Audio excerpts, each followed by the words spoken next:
I, 27F, never thought I would be writing something like this, but I'm completely lost right now and need advice. I've been crying for days and can barely think straight, but I'll try to explain everything as clearly as possible. For context, my sister Sarah, 30F, got married last weekend to my ex-fiancé Mark, 31M. Yes, you read that right. The same Mark who I was engaged to 3 years ago before he suddenly broke things off with me claiming he wasn't ready for marriage. I'm still in shock and trying to process how this could have happened. Some background about our family: Sarah and I grew up extremely close despite the 3-year age gap. Our parents always emphasized family loyalty above everything else, and Sarah took her role as protective older sister very seriously.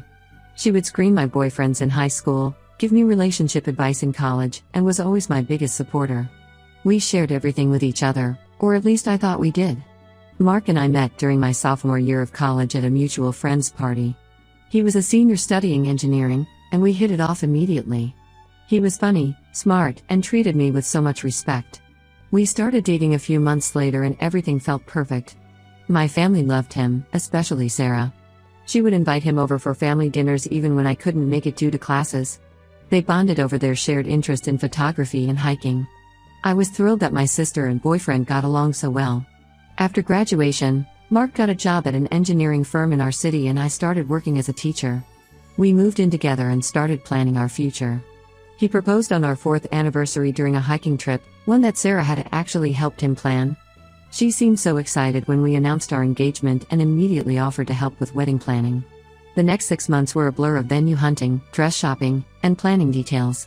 Sarah came to every appointment, helped me choose flowers, and even designed our wedding invitation since she works in graphic design. She was the perfect maid of honor, or so I thought. Then one day, about 6 months before the wedding, Mark came home acting strange. He sat me down and told me he had been doing a lot of thinking and realized he wasn't ready for marriage. He said he needed time to figure himself out and that it wouldn't be fair to go through with the wedding. I was blindsided and devastated but tried to be understanding. When someone tells you they're not ready, you can't force them, right? Sarah was the first person I called after Mark left. She came over immediately with ice cream and wine, letting me cry on her shoulder and telling me I deserved better. She helped me cancel all the wedding arrangements and even offered to tell our family so I wouldn't have to explain it over and over. Looking back now, I feel sick thinking about how she played me. Fast forward to 3 weeks ago when Sarah announced she was getting married. She had been very secretive about who she was dating, always making excuses about why we couldn't meet him. She claimed he traveled a lot for work and their schedules never lined up for family gatherings. When she announced her engagement, she said she wanted the groom to be a surprise and that we would all love him. I thought it was weird, but my parents seemed fine with it. They had apparently met him already but wouldn't tell me anything, saying Sarah wanted to reveal everything herself. The day of the wedding arrived and I was excited to finally meet this mystery man. I got to the church early to help Sarah get ready, but her bridesmaids, none of whom were mutual friends, said she was getting ready at a different location and would arrive just before the ceremony. That should have been my first red flag. When I walked into the church and saw Mark standing at the altar, I thought I was hallucinating. My knees buckled and my brother Tom had to grab my arm to keep me from falling. Before I could process what was happening, the wedding march started playing and Sarah appeared at the end of the aisle, beaming like this was the most natural thing in the world. During her vows, she actually had the audacity to talk about their beautiful love story and how they had kept their relationship private for 2 years because they wanted to be sensitive to family dynamics. She talked about how their friendship had blossomed into love and thanked our family for keeping their secret until they were ready to share it. I looked at my parents during this speech and saw them smiling and crying like this was some beautiful moment. Other relatives were wiping away tears too, apparently moved by this romantic story. I felt like I was in some twisted alternate reality where everyone had lost their minds. I couldn't stay to hear Mark's vows. I got up and walked out, ignoring my mom calling my name. I drove home in a daze and have been here ever since, trying to make sense of everything. My phone has been exploding with messages from family members. Some are calling me selfish for walking out and ruining Sarah's big day. Others are apologizing for not telling me sooner. A few relatives have expressed their disgust with Sarah and Mark's actions. Sarah has sent multiple texts trying to explain herself. She claims nothing happened between them while Mark and I were together, that their relationship developed naturally after our breakup. She says they kept it secret because they wanted to be sure it was real before telling me. The wedding reveal was supposed to be romantic apparently. She thought enough time had passed that I would be happy for them. My parents keep calling to explain their side. They say they only found out about the relationship a year ago and didn't know how to tell me. They claim they were protecting me by keeping it secret until Sarah was ready to reveal it. But how is blindsiding me at her wedding protecting me? Mark hasn't reached out except for one text saying he's sorry for how everything came out and that he never meant to hurt me. The fact that he thinks a text message is sufficient after this level of betrayal shows exactly what kind of person he is. I don't know what to do now. I've blocked Sarah and my parents' numbers because I can't handle their excuses right now. Some family members are telling me I'm overreacting and should be happy that my sister found love, even if it's with my ex. They say enough time has passed that I should be over Mark by now. But this isn't about still having feelings for Mark, it's about the betrayal by my own sister and my family's decision to help her hide it. Am I crazy for feeling this way? Should I try to forgive them? Right now, I can't imagine ever having a relationship with Sarah again, and my trust in my parents is completely shattered. How do you move forward when your entire family has conspired to deceive you? Update 1: Things have gotten significantly worse since my last post. The betrayal runs deeper than I initially thought, and I'm struggling to cope with all the new information that's come to light. After blocking Sarah and my parents, I started receiving messages from people I hadn't heard from in years. Apparently, my post reached some mutual friends who had been carrying guilt about knowing things but not telling me. What they revealed made my blood run cold. 3 different friends have come forward with information that proves Sarah and Mark's 2-year relationship story was a complete lie. Emma, who works at a local coffee shop near Mark's office, sent me security footage from their parking lot showing Sarah and Mark kissing. The timestamp shows this was 2 months before he broke off our engagement. In the video, they look comfortable with each other, like this wasn't their first time meeting secretly.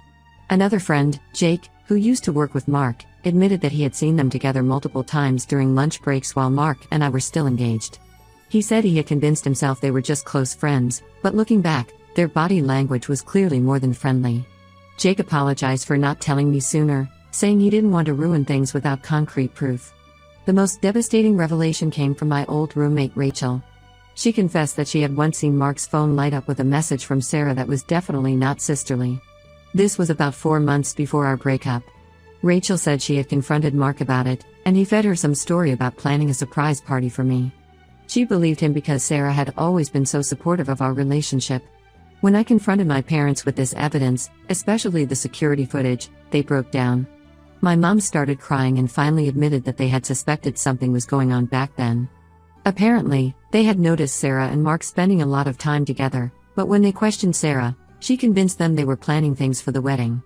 My dad said he had once seen them in what looked like an intimate conversation at a family barbecue, but Sarah played it off as wedding stress. The worst part is that my parents chose to ignore their suspicions rather than investigate further or warn me.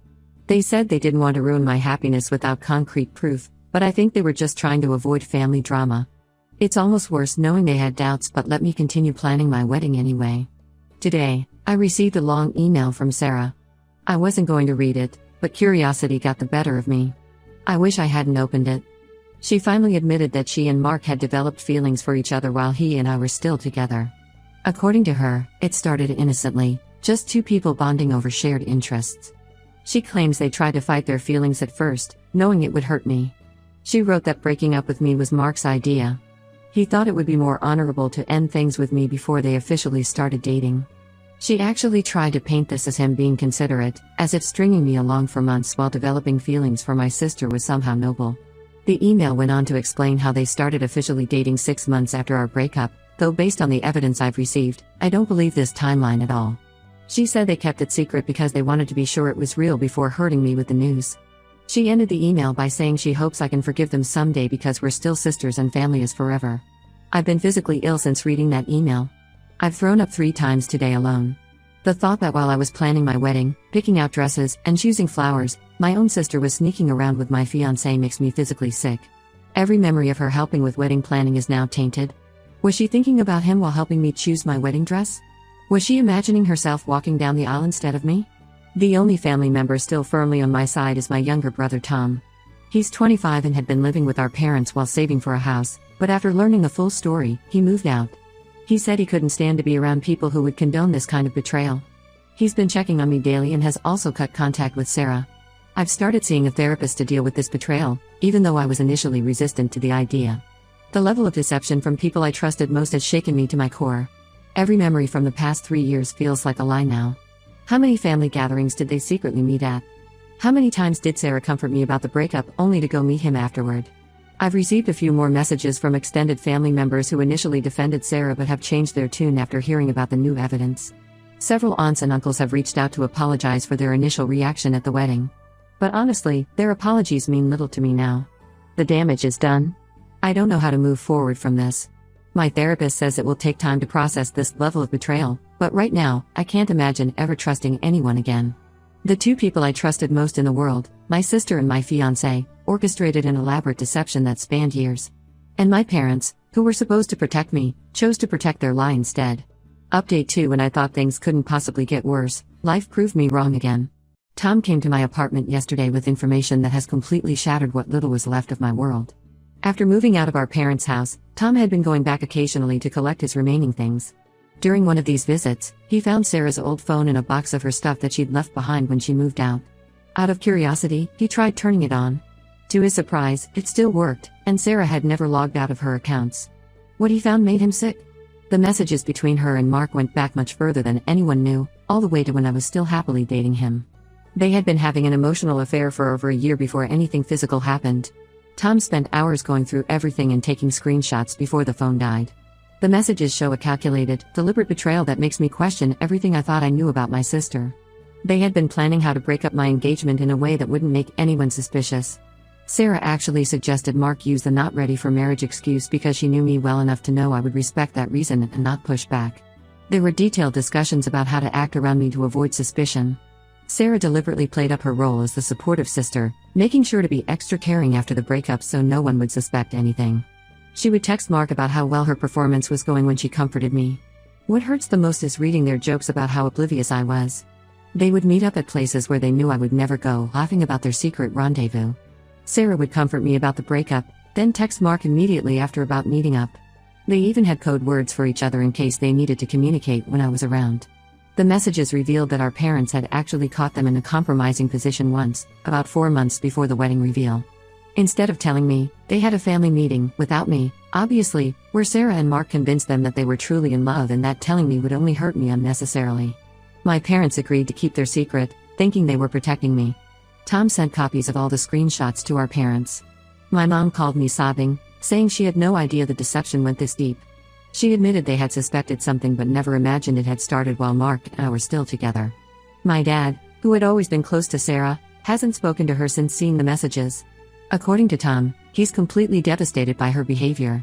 Several relatives who had been defending them have now apologized to me after seeing the evidence. My Aunt Linda, who had initially told me I was overreacting, called me in tears after Tom showed her some of the messages. She said she never would have defended them if she had known the full story. Sarah must have found out about Tom accessing her old phone because she sent me another email. This time, she didn't try to justify anything. She just begged me not to share the messages with anyone else, saying it would destroy her marriage and her relationship with our extended family. The fact that she's more concerned about her reputation than the pain she caused me says everything about who she really is. Mark finally tried to reach out directly. He left a voicemail saying he never meant for any of this to happen, that he had genuinely loved me when we started dating but something changed when he got to know Sarah better. He said he knows he handled everything wrong but hoped I could understand that sometimes people can't help who they fall in love with. I deleted the voicemail halfway through. I couldn't stomach hearing any more of his excuses. I've decided to forward all the screenshots to Mark's parents, who had always treated me like a daughter. They deserve to know what kind of person their son really is. Sarah probably won't like that, but I honestly don't care anymore about protecting either of them.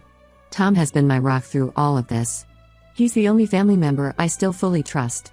He said he's looking for an apartment closer to mine so he can help me through this. I don't know what I would do without him right now. Update 3: The dust has finally started to settle, though nothing will ever be the same. Sarah and Mark returned from their honeymoon to find their perfect little world crumbling around them. After the screenshots got out, most of our extended family has cut contact with them. Even Mark's parents, who I forwarded the messages to, have barely spoken to him since. My parents are barely acknowledging Sarah's existence. Mom tried to play mediator at first, suggesting family counseling, but Dad shut that down immediately. He said he can't even look at Sarah without feeling sick about how she betrayed her own sister. According to Tom, Dad has removed all photos of Sarah from their house and refuses to discuss her with anyone. Sarah showed up at my apartment last week, completely uninvited. She was crying, saying their marriage is already struggling because the guilt is eating away at them. Apparently, Mark has become distant and moody since everyone found out the truth. She said he's angry at her for keeping the old phone that had all their messages. They've been fighting constantly about whose fault it is that everything came out. She begged for forgiveness, saying she would do anything to make things right. She even offered to leave Mark if that would help repair our relationship. I just laughed at that, as if leaving him now would somehow erase years of betrayal. I told her she should have thought about the consequences before spending 2 years helping my fiancé plan how to break my heart. Then I closed the door in her face. Mark's mother called me last week. She was crying, apologizing for raising a son who could do something so horrible. She said she and Mark's father have told him they won't be spending the holidays with him and Sarah this year. They've invited me instead, but I declined. As much as I appreciate their support, being around them would bring up too many painful memories. I've moved to a different city for a fresh start. Got a job at a new school and found a nice apartment in a quiet neighborhood. Tom visits regularly. He's actually looking for jobs in this area so he can move closer. My relationship with my parents is slowly improving, though I don't think it will ever be what it was. They call regularly and have visited twice, but there's always this underlying tension. Every time I look at them, I remember how they chose to protect Sarah's secret instead of protecting me. Some extended family members have suggested I should consider forgiveness, saying life is too short to hold on to anger. But this isn't about anger anymore, it's about protecting myself from people who prove they can't be trusted. I still have nightmares about the wedding day reveal, still feel sick when I remember all those messages between them. The only silver lining in all this is that I've discovered who my true family is. Tom has been unwavering in his support. A few cousins have really stepped up, checking on me regularly and helping me settle into my new city. I've also made some great friends at my new school who have no connection to my past life. I'm focusing on healing and moving forward. Some wounds can never fully heal, but I'm learning to live with the scars. Sarah and Mark's actions showed me exactly who they are, and my parents' choices showed me who they are. I'm choosing to surround myself with people who have proven their loyalty, not those who claim it through blood ties alone. Sometimes doing the right thing means walking away, even from family. I've chosen peace over toxic relationships, and I don't regret it for a second.